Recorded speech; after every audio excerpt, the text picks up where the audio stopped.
Connie, this is Alex. Is everybody on board and ready to go?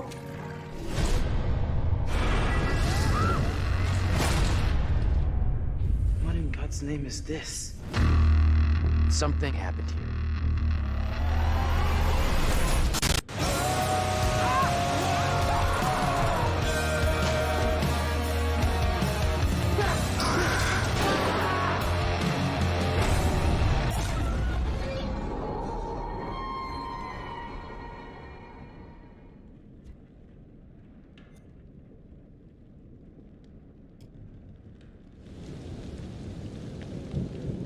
Everything that one does or doesn't do in one's life will catch up with one eventually. Don't you think? It pains me to admit, but he's right. There's nowhere else we can go except into that damn town. Little Hope sure isn't the town it used to be. What are you? Rational? Emotional? Do you trust your head or your heart?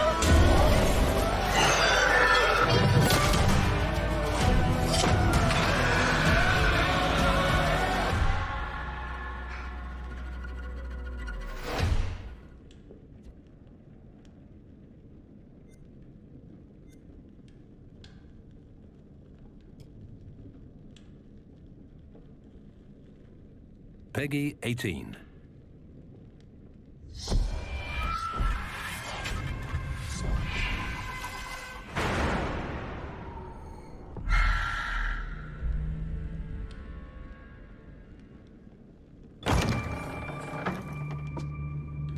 Where the hell are we?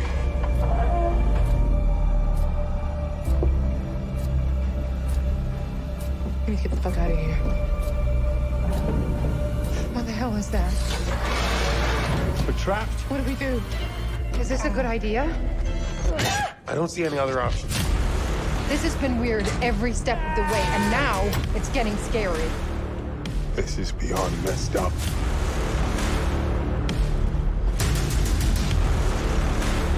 Run! Jamie, over here. Check this out. It's a puzzle, a riddle of some sort. Tricks and traps, playing games. That's not what I was expecting. What was that? Can't handle much more of this. There's a lot of miles between eccentric and murderous. You okay? Not even close. He wants to choose, doesn't he? Oh my God. If we don't do something, both of them will die. We have to choose. Now! Ah! Get the fuck out any way you can.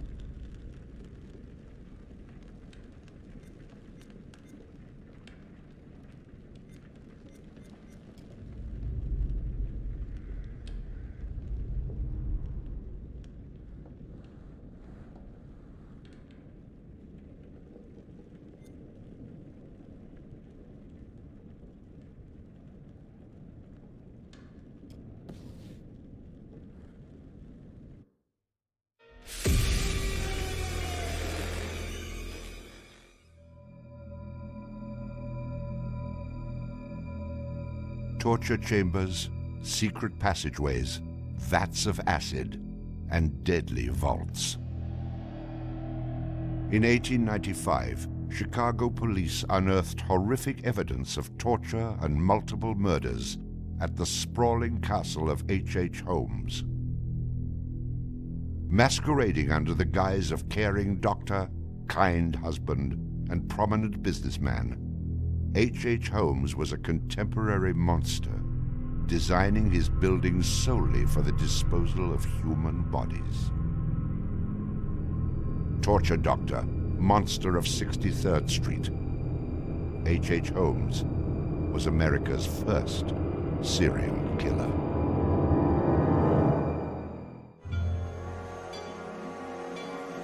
Just south of Chicago, the suburb of Inglewood was thriving with commerce.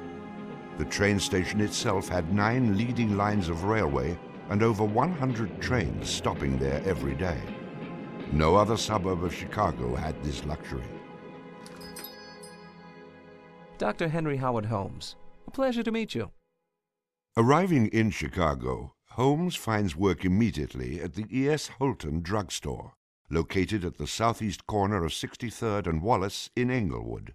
Several months later, Everett Holton dies of supposed natural causes.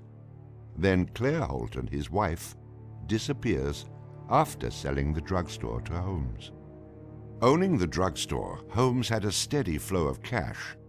He would often purchase and resell goods and properties under his numerous aliases.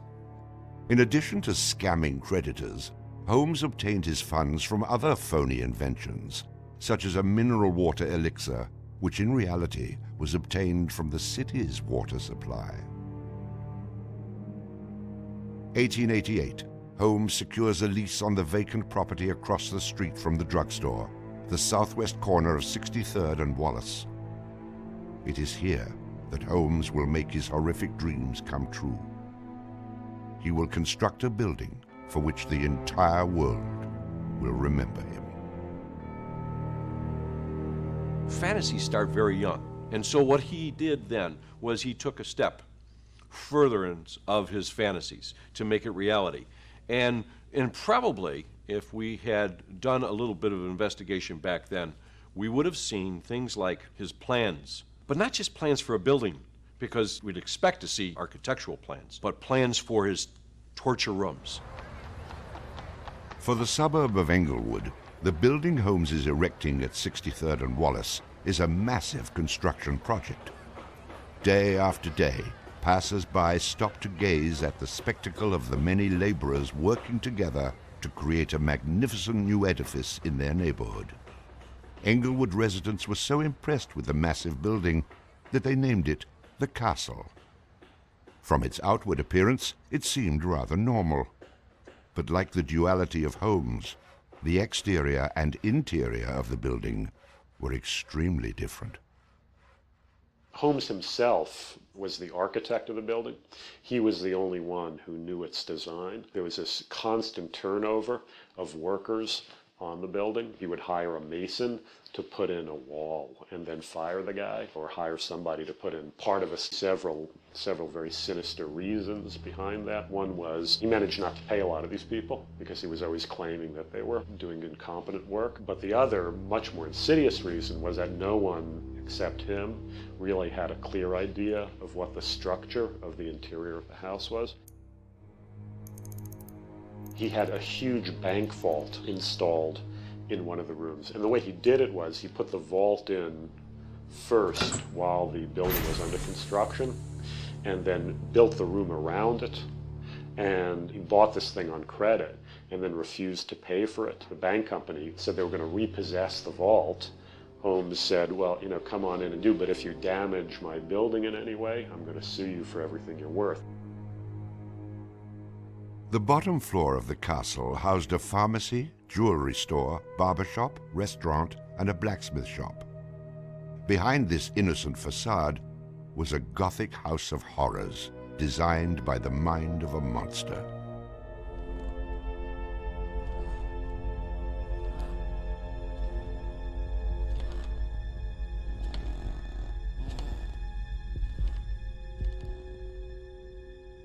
The third floor seemed innocent enough, containing rented rooms, legitimate offices, and Holmes's own bedroom.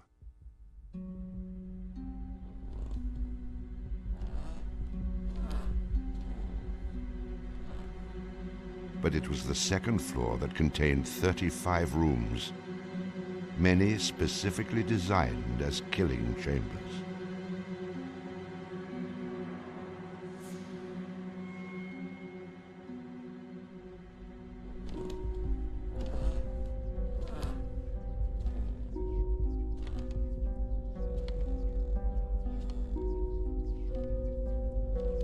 Disorienting unsuspecting victims, the labyrinthian construction contained numerous staircases and doorways that led nowhere.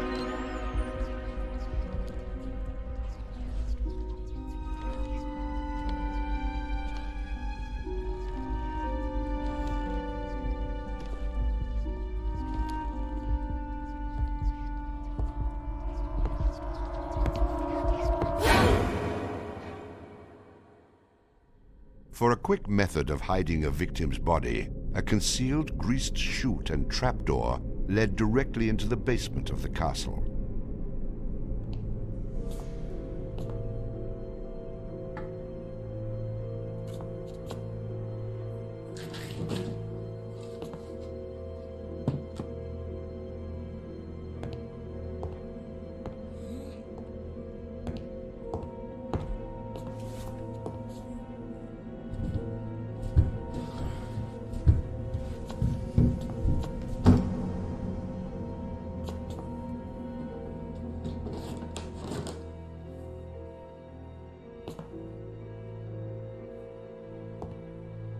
The basement held the most terrifying rooms, resembling a medieval torture dungeon. Acid vats, quicklime pits, and a crematorium disguised as a glass-bending furnace were Holmes's favorite methods of immediate body disposal.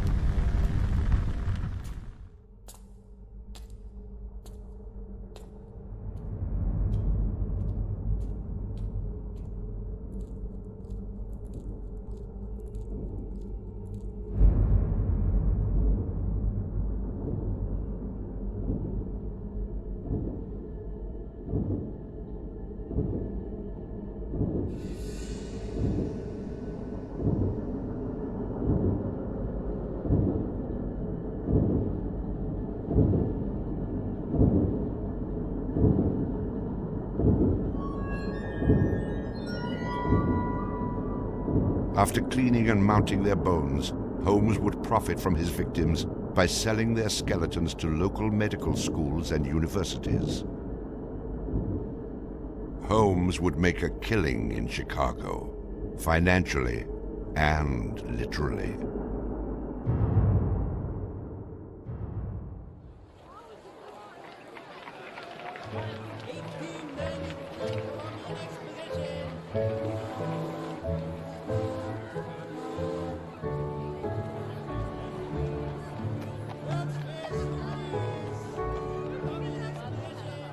May 1st, 1893, the World's Columbian Exposition is open to the public in Chicago.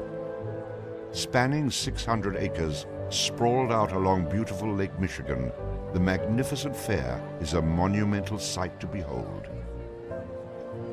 Over 20 million people from around the world would attend the dazzling World's Fair between May 1st and October 30th, 1893.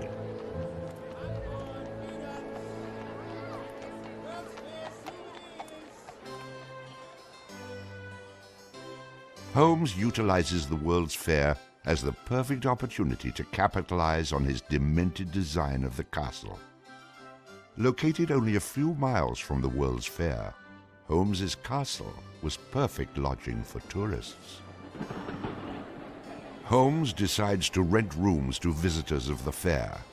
He entirely renovates the upper floors of the castle, bringing in the most modern furnishings and luxuries, all purchased on credit, which Holmes had no intention of repaying. In addition to placing newspaper ads for rooms to rent, Holmes visited the fair with several of Benjamin Pitezel's children, preying on elderly women who flaunted their wealth, making sure he invited them back to the castle for a warm night's stay in a soft bed. They're not calling their relatives, telling them where they're at. They just know that they're going to Chicago to see the Columbian Exposition. Perfect victims, because they're unknown in the city. Their relatives, wherever they came from, know that they were coming to Chicago, and they never came back. Now, how do you start to find them? They don't even know where they stayed. Perfect, easy victims. I'm sure some of them got in and out of his place with no problem. And others, they walked in and they never checked out. Some of the rooms had been completely lined with asbestos to make them soundproof. Hidden in Holmes's office was a master control panel which connected to gas lines leading into airtight sleeping chambers. Holmes would lead his victims into the rooms, lock them in, and turn on the gas. asphyxiating them while watching their demise. Let me out! Holmes, let me out, please! Holmes! Holmes! Holmes, please! Holmes! At the height of the World's Fair, Holmes masterfully juggles his castle businesses, renting rooms, dodging creditors, selling skeletons, and attending to the needs of the many women in his life. I have had many young ladies in my employ, most of whom are still living in and about Chicago, whose parents and friends know only too well that far from being their seducer, I have done much to materially help them in their narrow lives. Being a personable, attractive young doctor and businessman, Holmes won the hearts of many women throughout his life. At one point, Holmes managed to secretly have 3 wives, each never knowing of the others. In 1890, Julia Connor became Holmes's employee and mistress, living at the castle with her daughter Pearl. When she became pregnant and demanded marriage, Holmes agreed on the condition that she allowed him to perform an abortion on her. She agreed. Neither Julia nor her daughter Pearl were ever seen again. Just a week later, Holmes sold a clean, articulated skeleton to the Hahnemann Medical College for nearly $200. In 1892, Holmes acquired another mistress, Emmeline Cigrand, and employed her as private secretary. Holmes sent Emmeline into the vault to retrieve some papers and sealed it, suffocating her to death. Several weeks later, the University of Chicago acquired a female skeleton from Dr. Holmes. In 1893, Minnie Williams became Holmes's new private secretary and eventually his mistress. Minnie was the beneficiary of a property in Fort Worth, Texas, valued at over $40,000. Holmes murdered Minnie and her younger sister Nanny after having Minnie sign over the Fort Worth property to him. In 1894, Georgiana Yoke became Holmes's 3rd wife. He married her under the name Henry Mansfield Howard. Like his other legitimate wives, Georgiana lived out her entire life. On July 19, 1895, Chicago police enter the Holmes castle. The world would now learn of the horrors that the castle had kept secret for so very long.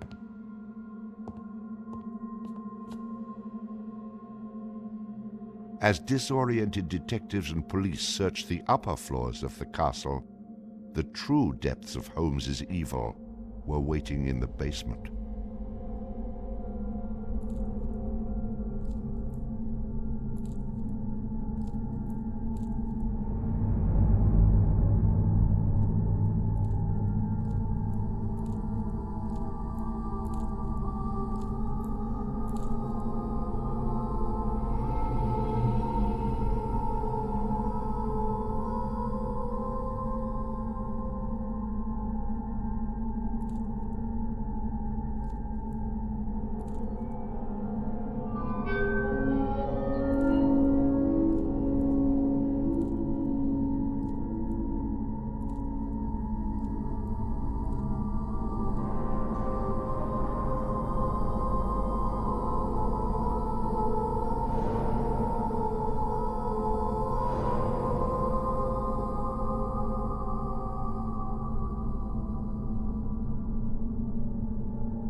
Among the death devices in the basement of the castle, investigators find piles of mixed human and animal bones, bloody women's undergarments, and a wooden dissection table saturated with dried blood.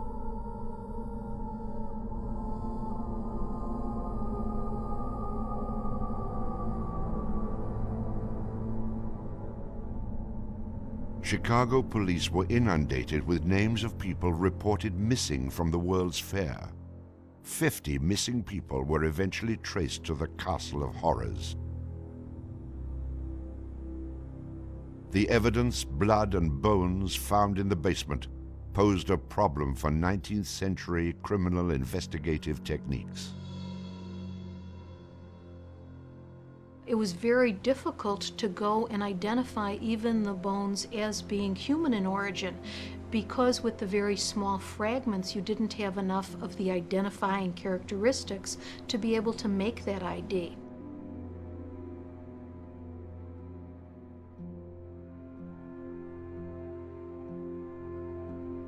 The world is now calling Holmes the monster of 63rd Street, torture doctor, and the modern Bluebeard.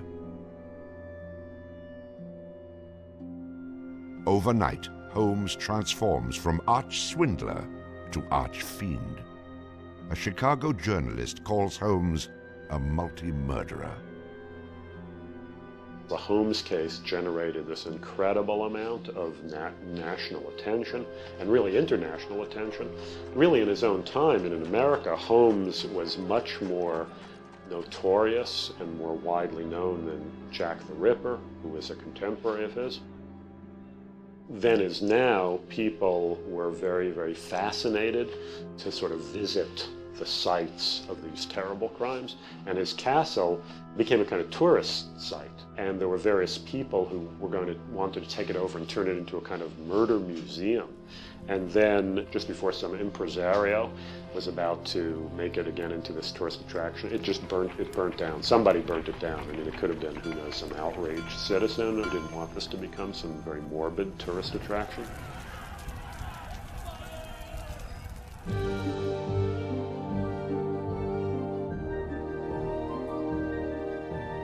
Holmes's trial was kind of the O.J. Simpson trial of the day. It just generated this huge amount of publicity. The case had become a kind of national obsession. Of course, there wasn't CNN or Court TV back then, so it couldn't be covered quite as relentlessly, but it was covered very, very extensively. There were true crime books and pamphlets and all kinds of stuff. And Holmes himself had become a sort of folk figure almost, you know, the sort of national boogeyman.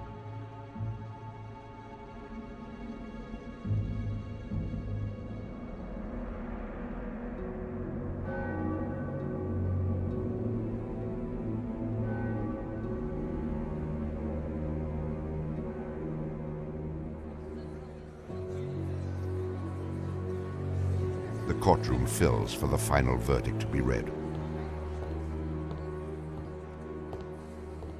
Holmes becomes extremely nervous when not one of the jury members looks at him. In his entire criminal career, this is the moment Holmes never believed would occur. He is found guilty of murder in the first degree. Herman Webster Mudgett, alias H.H. Holmes, would be hanged on May 7th, 1896.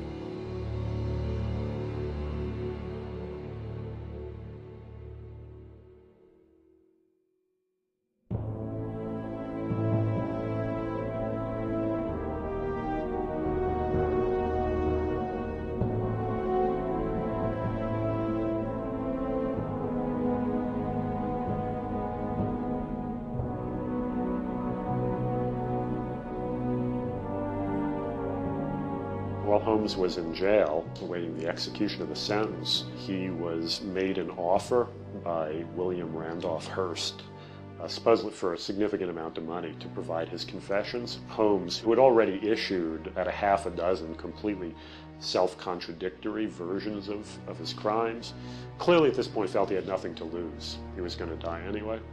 In this confession, he did a complete about-face and portrayed himself as the worst monster who ever lived. He just basically confessed to every crime anybody had ever suspected him of and threw in a few more for good measure. He's reliving the fantasies after the fact now.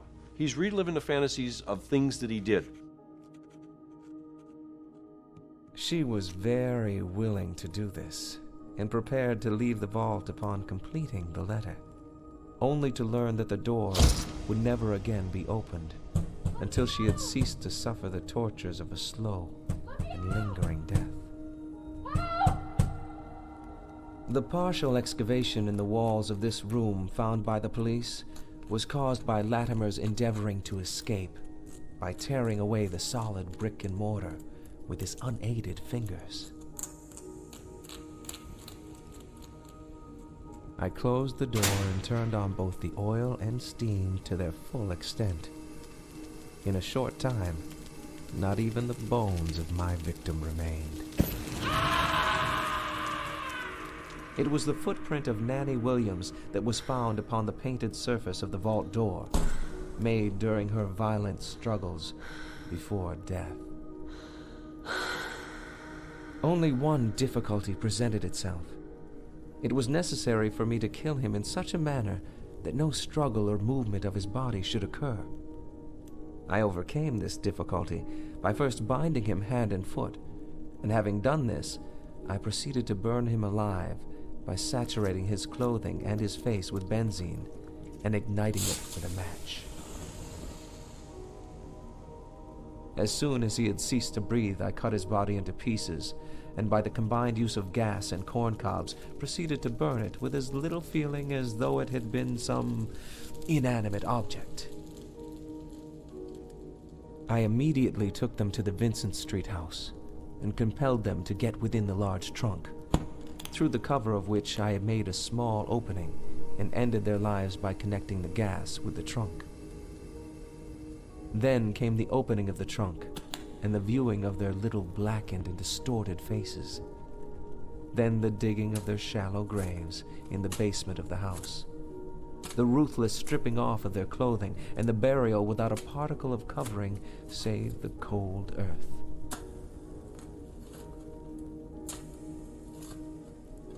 I am convinced that since my imprisonment, I have changed woefully and gruesomely from what I was formerly in feature and figure. My features are assuming a pronounced satanical cast. My head and face are gradually assuming an elongated shape. I believe fully that I am growing to resemble the devil.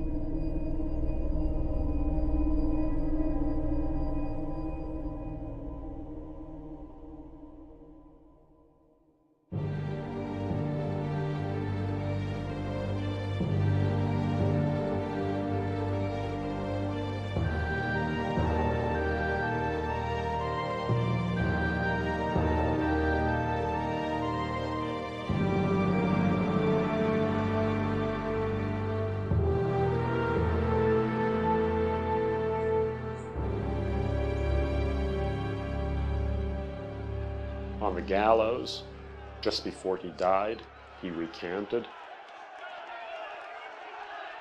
He claimed that the confession that he had published was a complete fabrication. The extent of my wrongdoing in the taking of human life consists in contriving the killing of 2 women that have died at my hands as a result of criminal operations. That is all I have to say.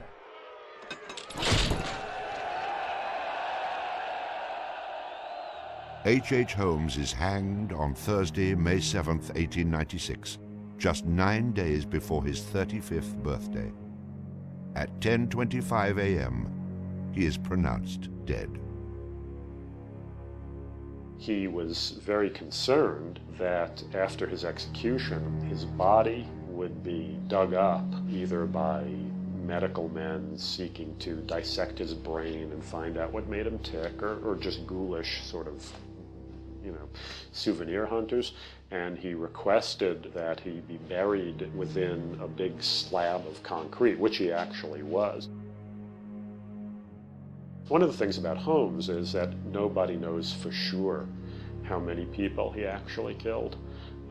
Although in my researches, which were pretty, I feel, thorough and extensive, it seemed very clear to me that he murdered at least 9 people. There have been stories that he killed 50, 100, countless people, particularly in Chicago at the height of the World's Fair.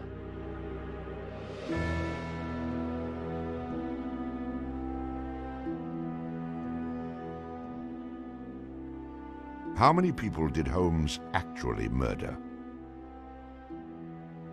Most likely, no one will ever know. Holmes and the many other people that came in contact with him are long gone, having taken the answers with them to their graves. I was born with the devil in me. I could not help the fact that I was a murderer no more than the poet can help the inspiration to sing. I was born with the evil one standing as my sponsor beside the bed where I was ushered into the world.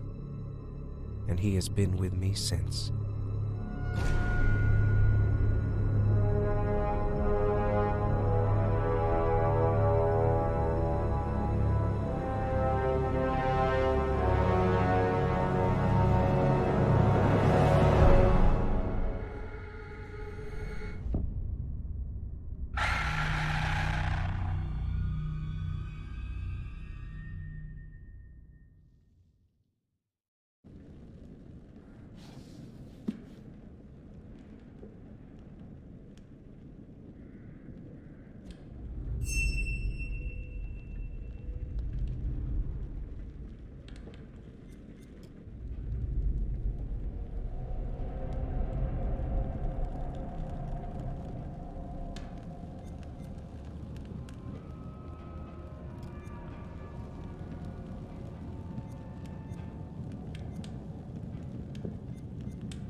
I could have saved him.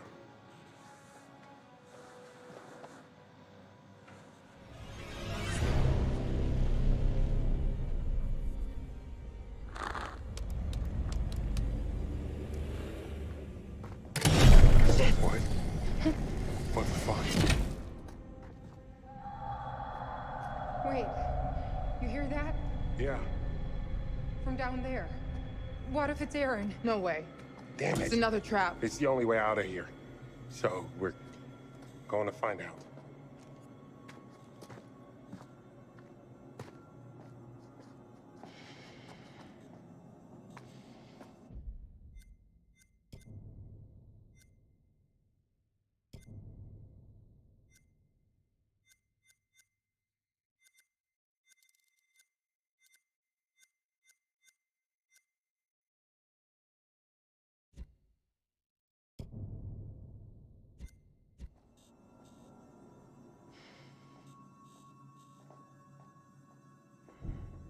Is this a good idea? I don't see any other options.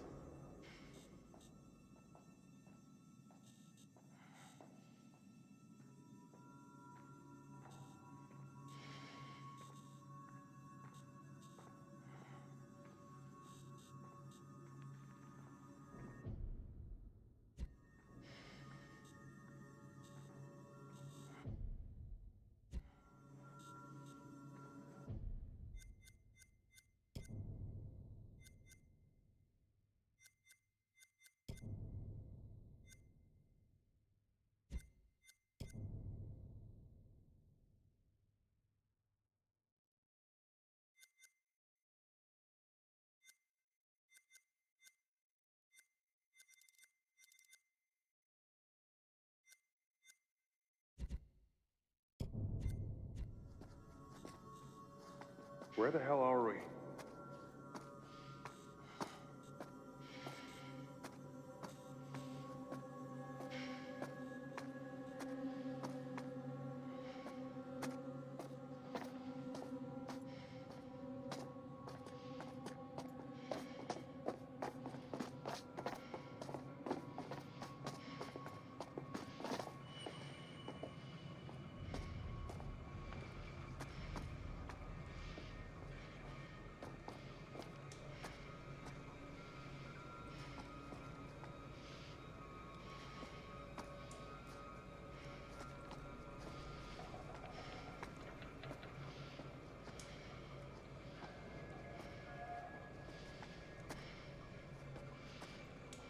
Keep looking around.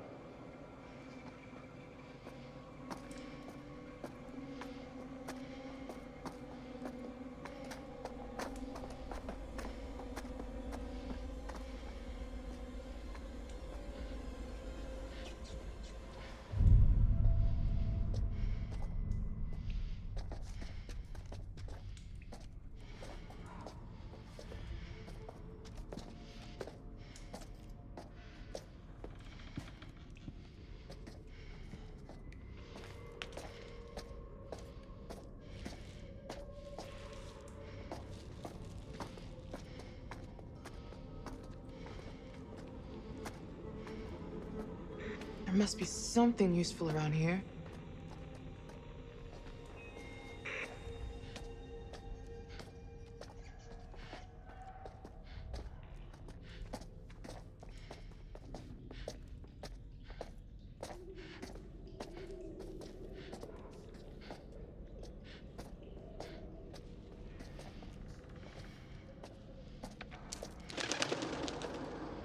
Columbus Spa.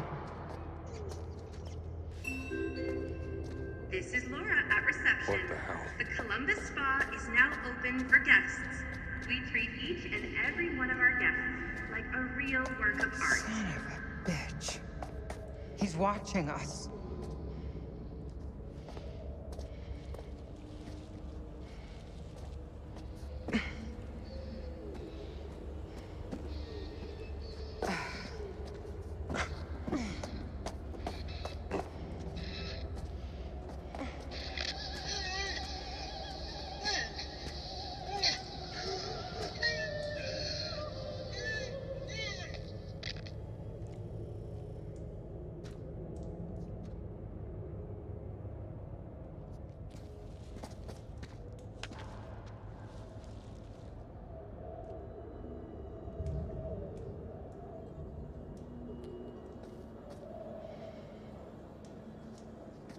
This way?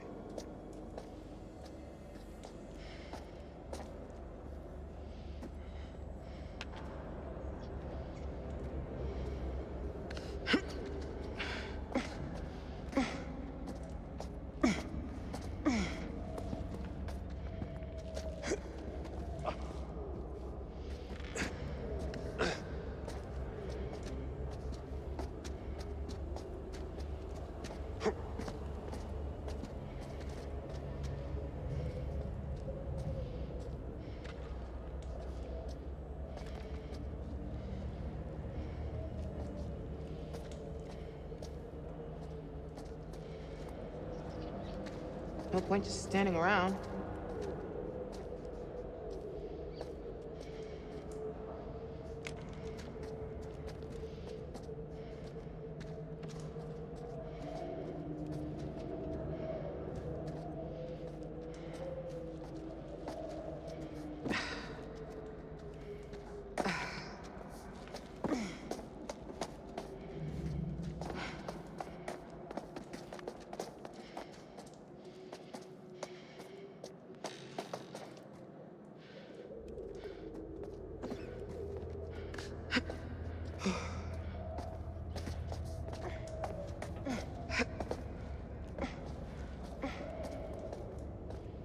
Keep looking around.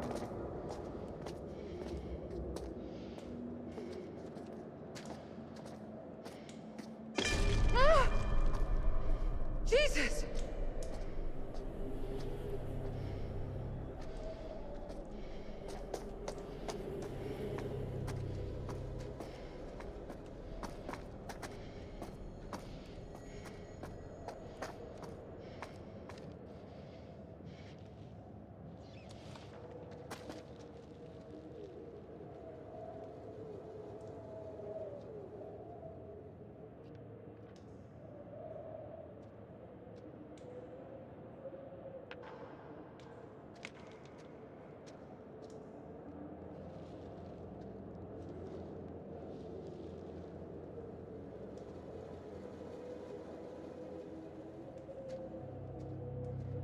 There must be something useful around here.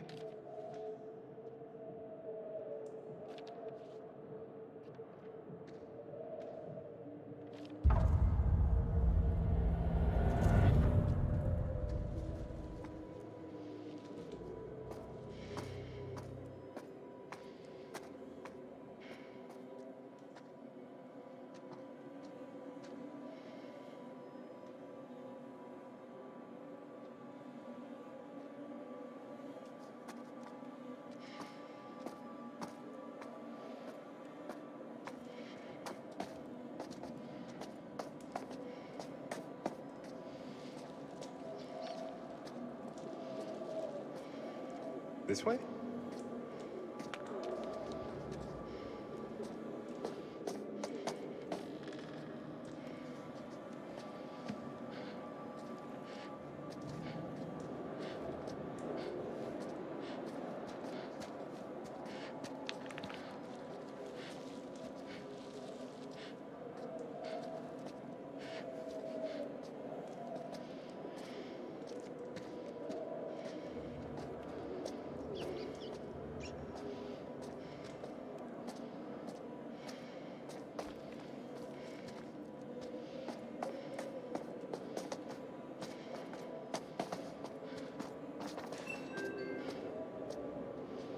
Can all visitors for the couple's treatments please gather by the lobby doors in reception?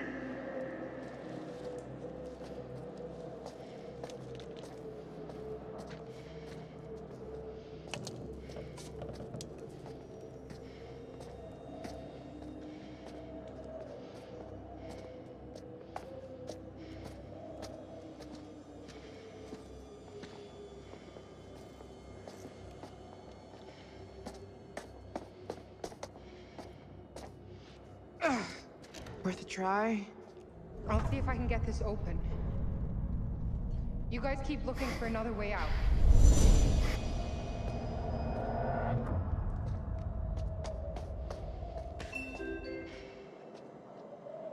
Can all visitors for the couple's treatments please gather by the lobby doors in reception?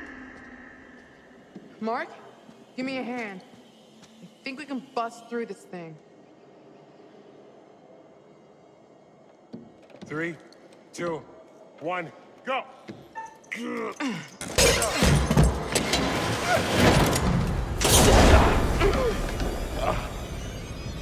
Okay? What happened? We'll get back to you. Stay there. Just hurry! That hurt. What? This wasn't in the script.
Let me go! Let me go, you asshole! I don't... No!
stay close. Obviously.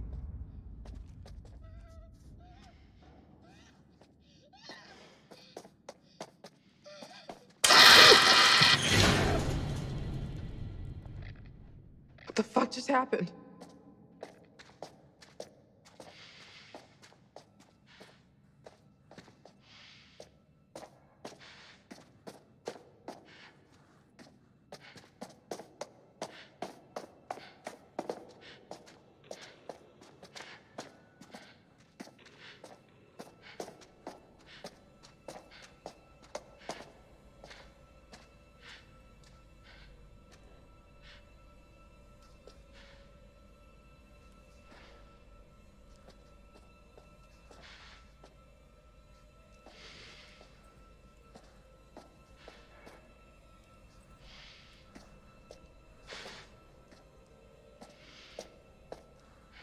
No point just standing around.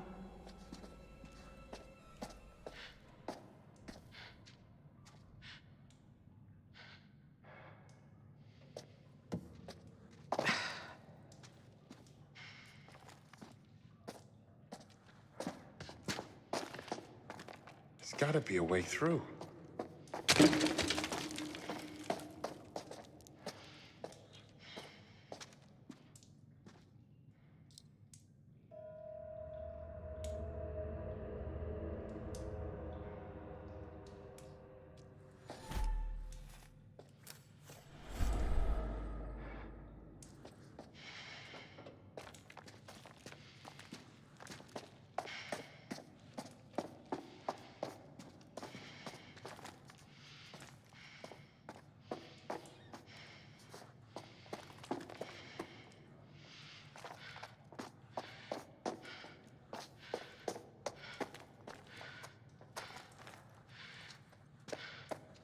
There must be a way out.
There must be something useful around here.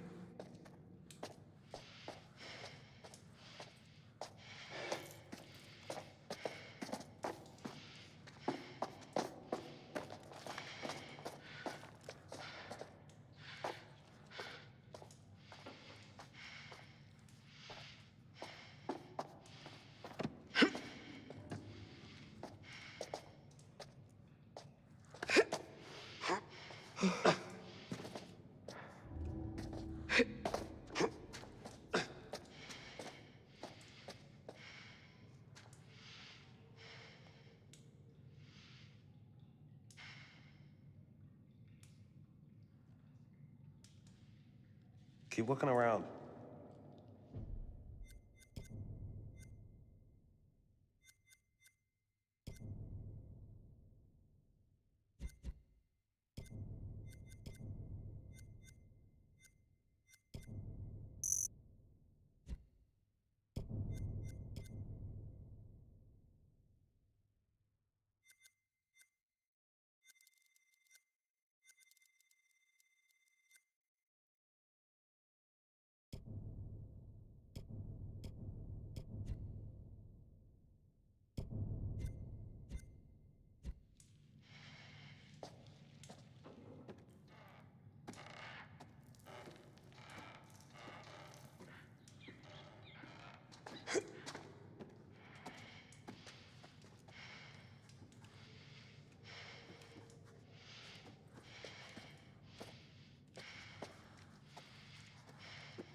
No point just standing around.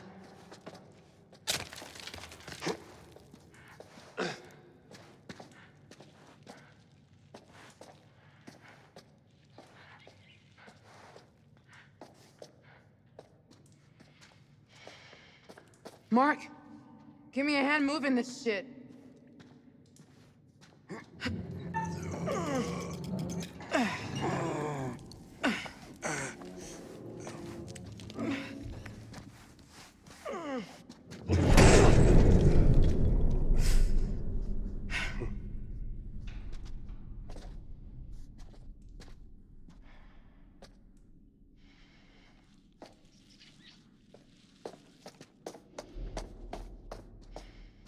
Huh.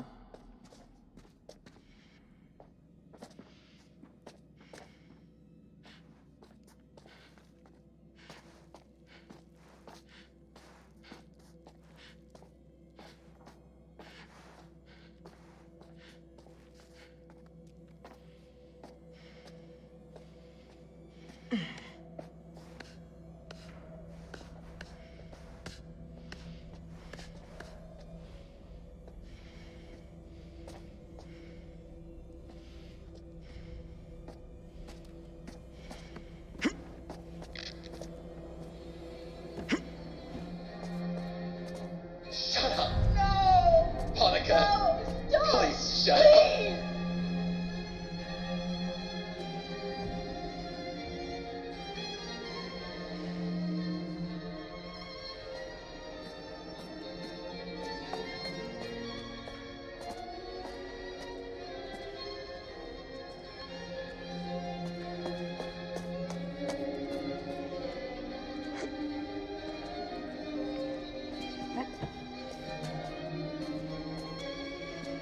What the fuck? What is this? Is it some sort of message? He's trying to scare us. Tell us something.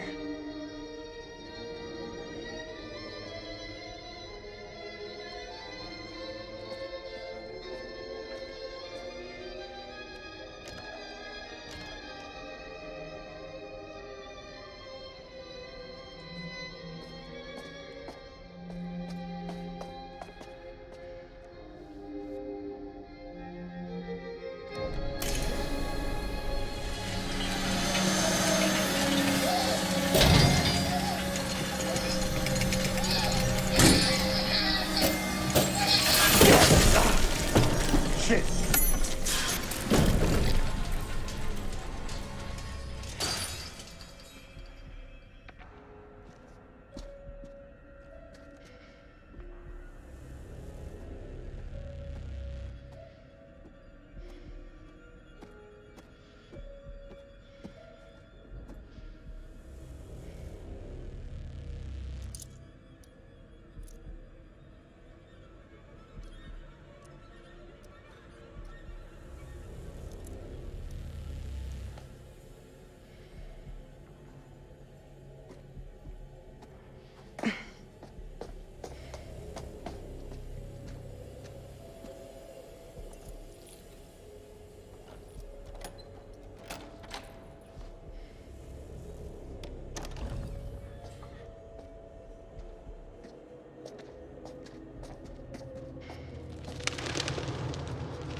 Mark, here.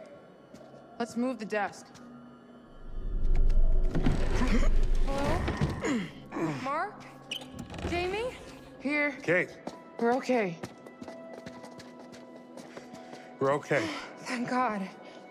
We found a key. Let's get out of here.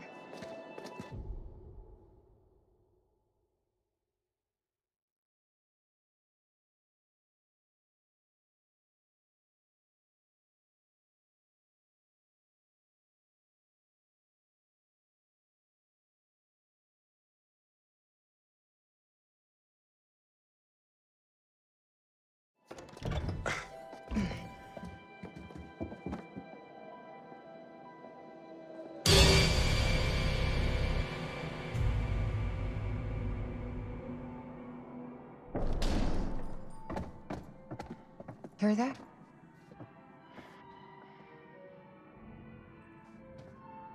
This way.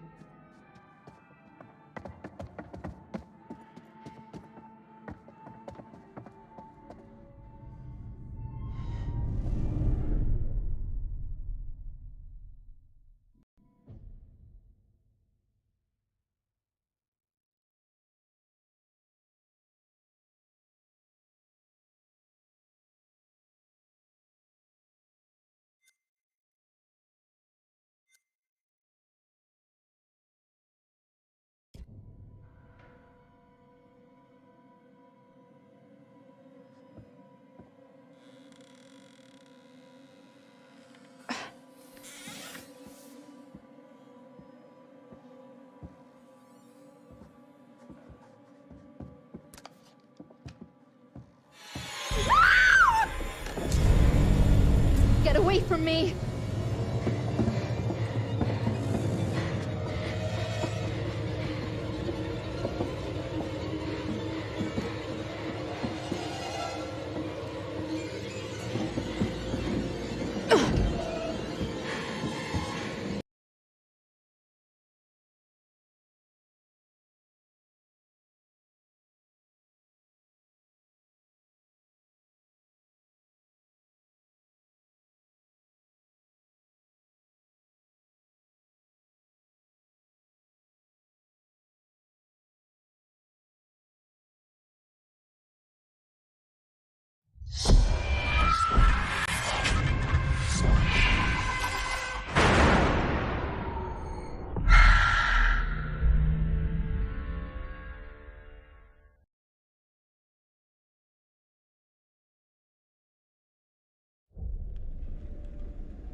Get away from me!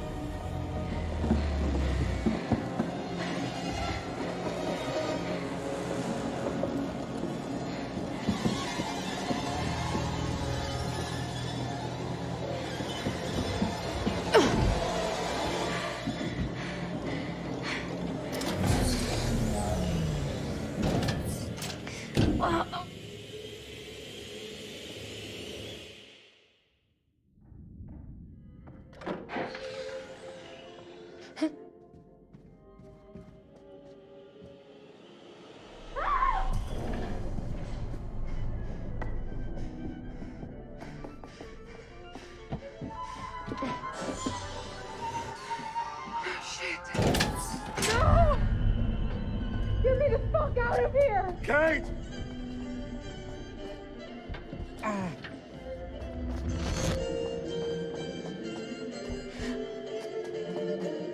Kate! Erin, are you okay? Please say you're all right.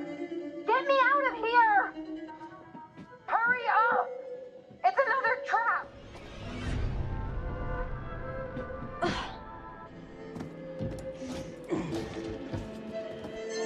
They're both locked. Shit. What was that?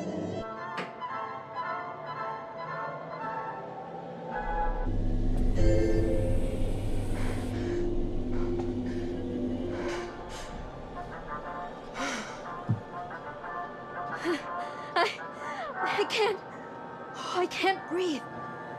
These windows are welded in place. He fucking wants us to watch. Wait, look. Regulator switch.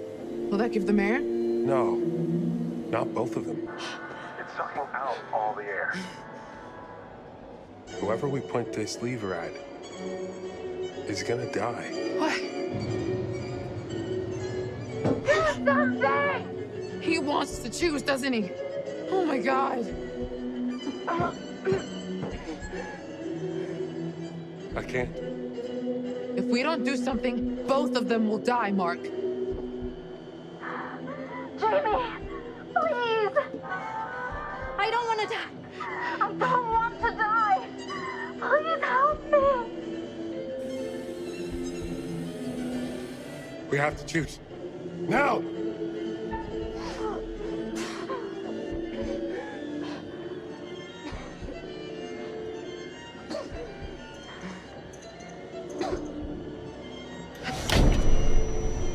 I'm so sorry.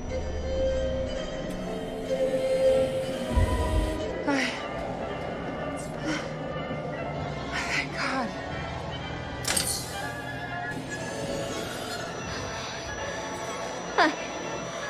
I can't breathe. I'm sorry, Erin. I'm so sorry.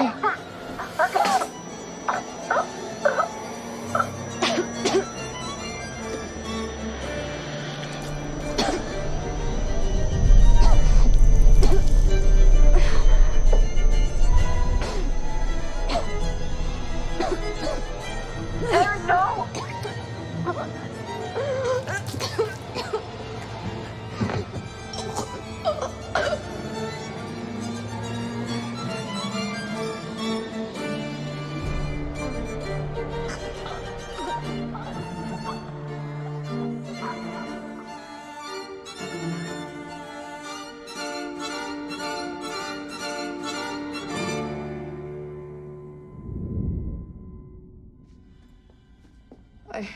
Jesus, Erin, she's gone. She's fucking gone. Oh my God. Oh my God. Jamie, thank you. What the fuck was I supposed to do? None of this is on us. This is all Dumet. He set us up. We need a plan. Forget his games, traps, all that bullshit. Think about the killers we've covered. There's always a weakness. You suggesting we invite him to tea and psychoanalyze? I'm suggesting we use our heads. It's Charlie. That's what she wrote. It's Charlie. It must mean something, right? Is she saying Charlie's involved in all this? How? He did get us out here. He insisted on it. What are you talking about? That's crazy. We can make guesses all day, but if we die here, it won't matter. I'm not playing detective, I just want to survive. Playing detective is how we survive. We play his games, we'll lose. We need to outthink him. He's trying to pick us off one at a time. We need to stick together. Hang on. He could be listening to us right now. Where should we go? Back to the ferry. It left, remember? It's on a line, maybe we could reel it in. Maybe isn't good enough. The lighthouse. Maybe we can signal for help. There's police boats patrolling the lakes, right? All the way out here? Lighthouses are meant to be seen for miles. Are you shooting any of this? No one is gonna believe it without proof. You want me to record him trying to kill us? And the bodies? For the cops.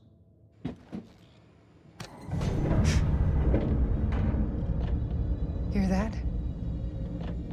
The walls are moving again. Kate, hang on. We need to stay close. Shit! Kate! Hang on!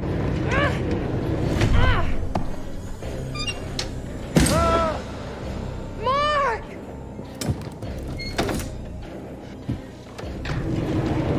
Jamie! Wait, no, no, no!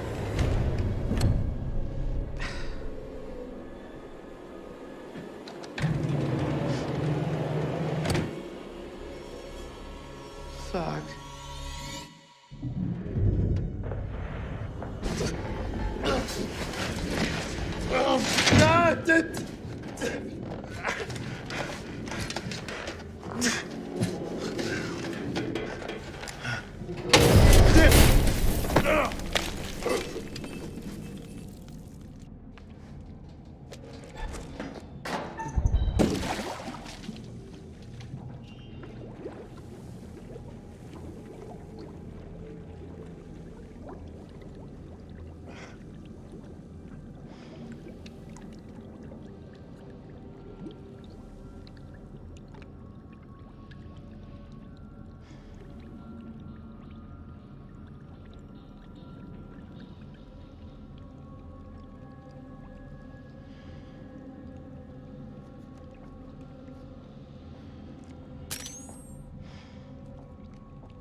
72, 93.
There we go.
button. What the fuck? Press the button. Press the button. Okay. Press it. Okay. Goddamn. Okay. Press the button. Press it. Press the button. Press the button. No, I can't look. Press the button. Oh.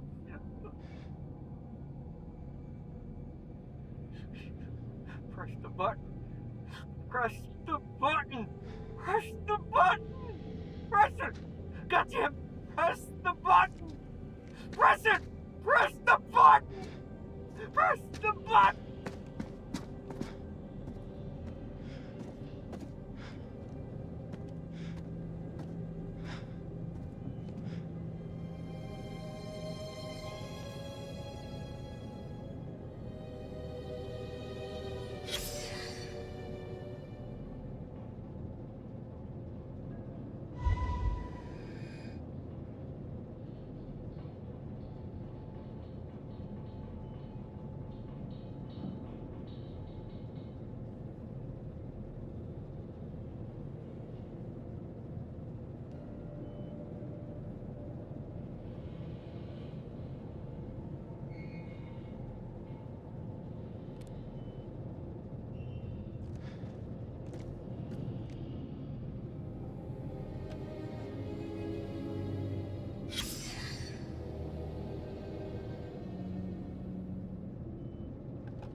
Bodies dead. Dead bodies dead.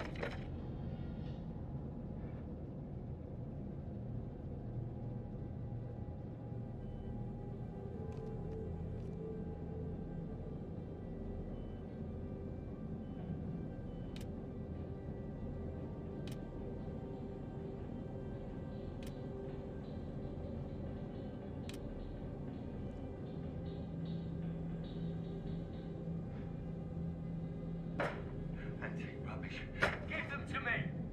Give me my cigarettes! Right. That's it. I'm gonna go and get my...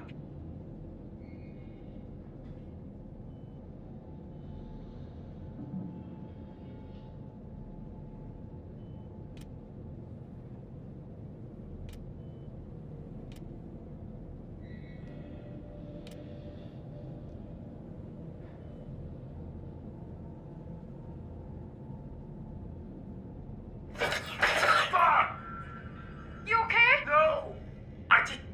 This fucking thing popped out of nowhere.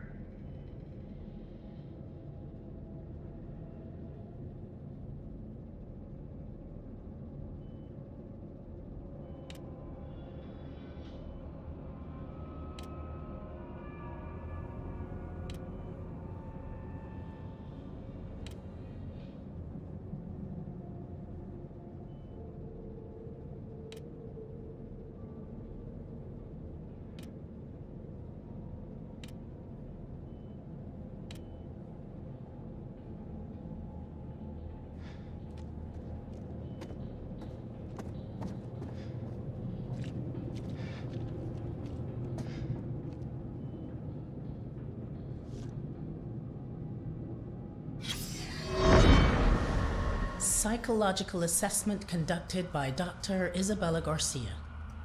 Patient name, Monday, Hector.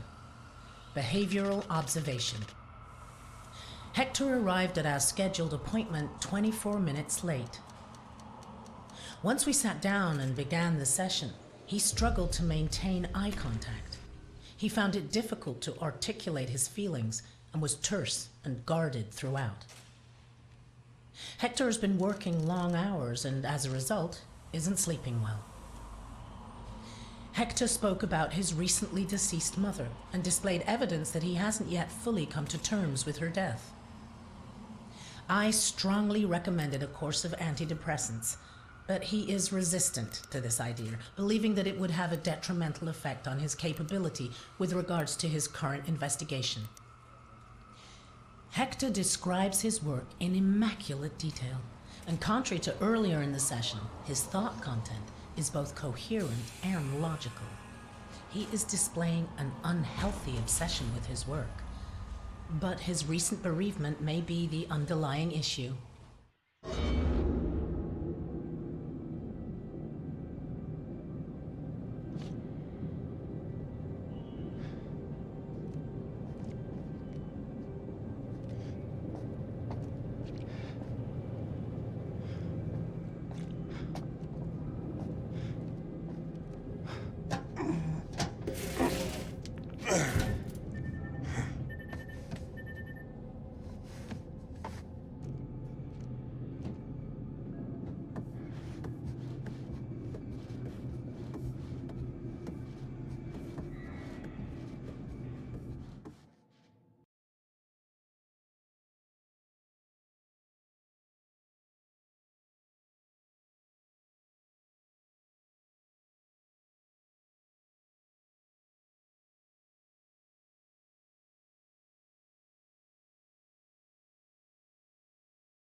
Yo! I'm not some fucking lab rat here for your amusement.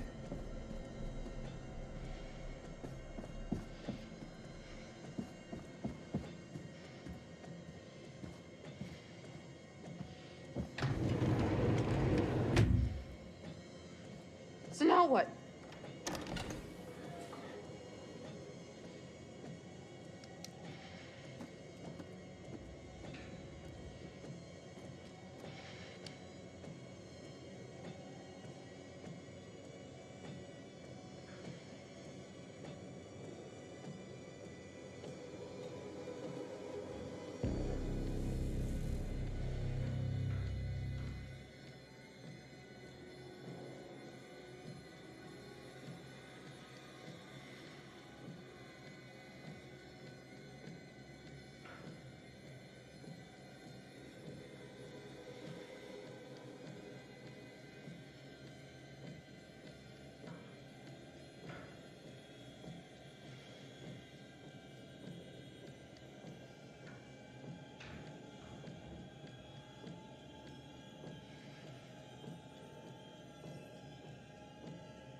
we go.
There we go.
Are you fucking kidding me?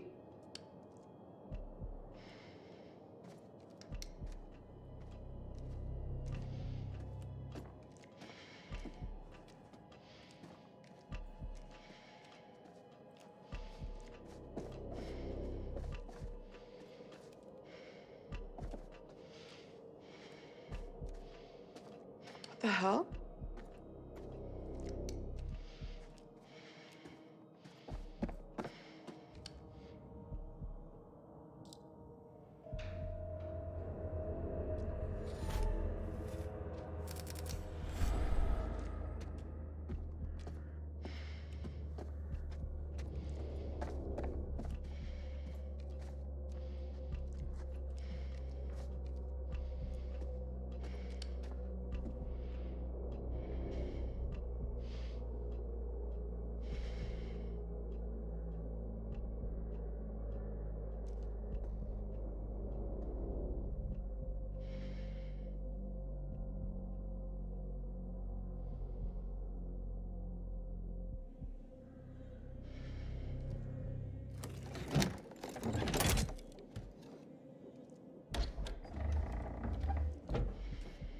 Oh, what the hell?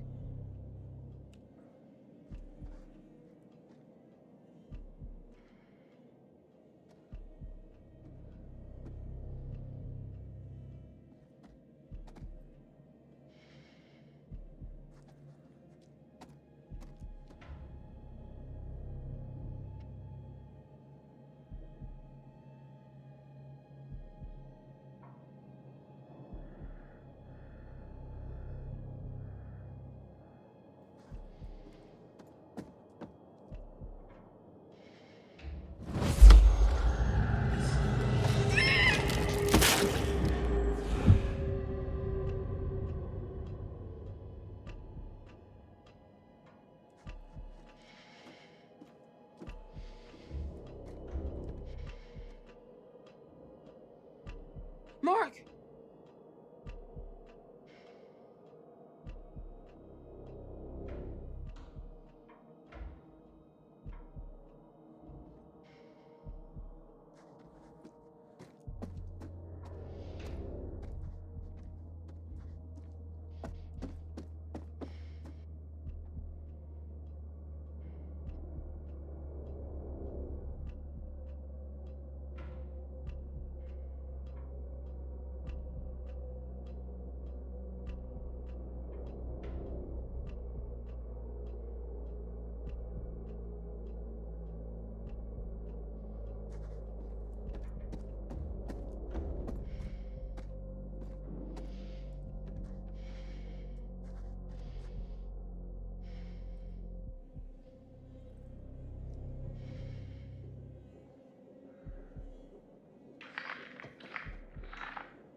You want to know what it means to be a killer? You ever been to the art museum downtown? They got this painting by a guy, I forget his name. Famous painter. He did portraits of slaughtered cows hanging on hooks. You take a normal person to a slaughterhouse, and they will puke their guts out. You make it into a painting, and suddenly it's art. There's no difference between the two. No, not really. Don't look at me like that. You know I'm right. You get it. I know you get it. You got to do something that matters. Make people feel something they've never felt before. Shatter the illusion that any of us are really in control. Think of the most profound thing you've ever done. The most beautiful thing you've ever created. And I promise you, it's nothing compared to watching the life bleed out of someone. To see the fear in their eyes. To feel them pawing at you for release. To hear them pleading, begging. That moment when someone realizes they are at their end. That's when you feel it. That's true art. That's what you have to be. An artist. A sculptor. An architect.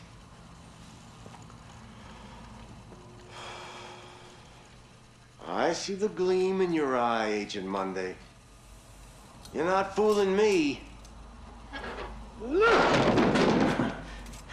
Ah, look at you now, huh? Am I gonna be your first? Well, come on then, huh? I'm right here. This room is soundproof. You don't even have to wait for a plane to fly overhead.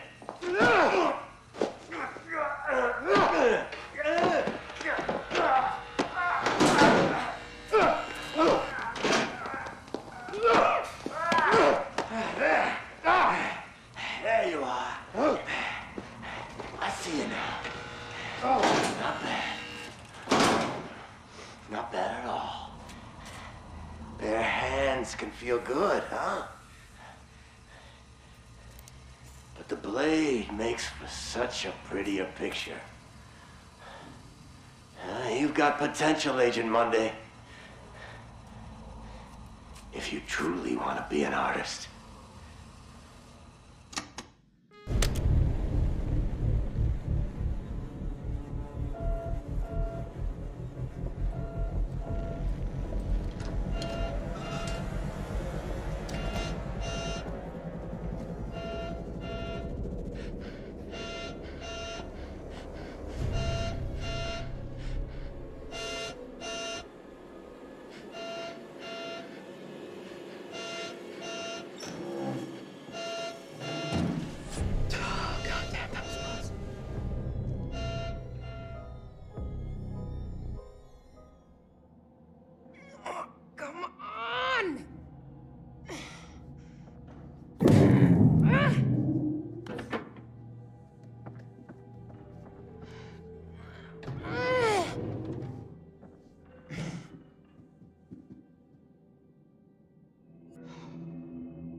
Who says self-help books don't work?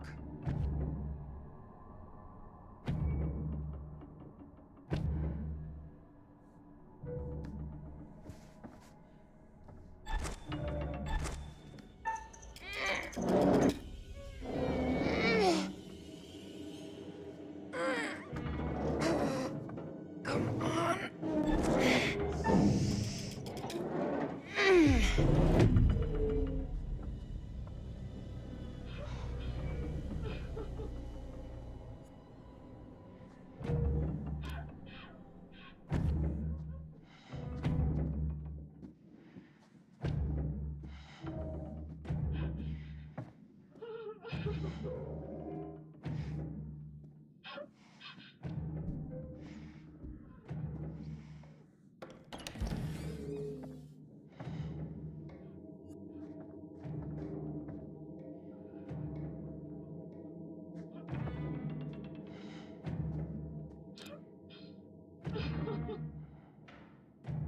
Hello?